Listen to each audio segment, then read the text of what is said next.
We call on every nation, including China and Russia, to fully implement UN Security Council resolutions, downgrade diplomatic relations with the regime, and sever all ties of trade and technology.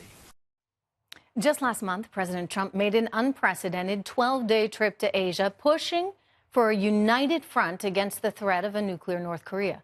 But now there are new reports tonight that China's helping the rogue regime, secretly shipping them oil, which violates UN sanctions. Here now, General Anthony Tata, who served in the Army for nearly 30 years before retiring in 2009. He is also the author of the brand new book, Direct Fire. Good to have you here, sir.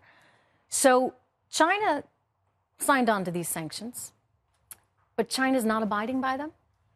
Well, China, normally when they agree with us, they abstain from a UN vote, and now they are trying to put a good face forward on this, Trish, I think. But about a year ago, they had 28% increase in trade with North Korea, and I think they're probably feeling a little bit of the sting, and they're probably funneling things to North Korea that they shouldn't, and they're fighting a proxy war with us through North Korea. They don't want to lose that North Korean buffer between the West and their border. Okay, so they're basically telling us one thing and then doing another. I mean, exactly. I look at the Korean economy, the North Korean economy, $28 billion. It's not huge, but it's grown 3.9% most recently in the last year. And the #1 trading partner is China. We now get reports that basically the Chinese have been secretly giving them oil.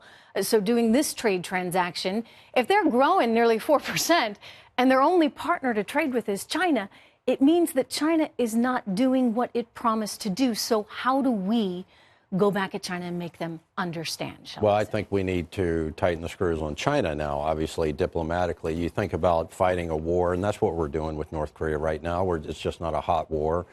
We've got diplomatic, information, military, economic elements of national power. And so what we're trying to do diplomatically was tighten the screws on North Korea and use Russia and China as pliers, to pop them, so to speak. But they're not doing their part, and Russia is not innocent in this thing as well. And so but we have the purse strings, right? I mean, China doesn't have a lot of economic opportunity without us.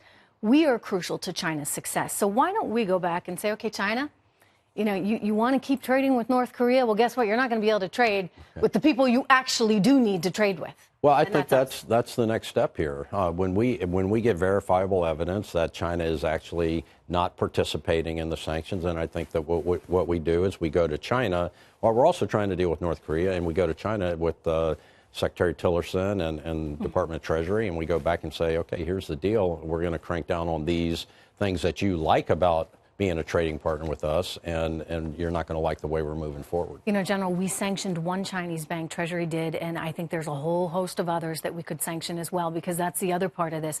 Those Chinese banks are doing enough business, somehow filtering this money through the North Koreans as well. So there's a lot of opportunity. I think Treasury could actually do something about this in a pretty big way. Before we start talking about actual force, right, which is your domain, I think that there's a lot of opportunity, at least on the economic front, for us to do more. Well, I agree with you, and I think the president's new national security strategy supports exactly what you're just saying. They talk about protection. They talk about the prosperity of Americans. Well, there's a big linkage between prosperity in America and the Chinese economy, and so you have to sort of unpack that a little bit before we go in there, and you got to be very surgical about what we do. Well, a lot of people tell me, well, the businesses won't like it, American companies well, there's will a go huge second-order because they impacts. don't want to lose this opportunity in right. this huge market. But I keep saying, when it comes down to it, wouldn't we all rather lose dollars than lives? That's right. So this is the first opportunity. That's why in the national security strategy, protection is #1, and then prosperity is #2 in President Trump's strategy. Thank you for the book. You're welcome. I look forward to reading it.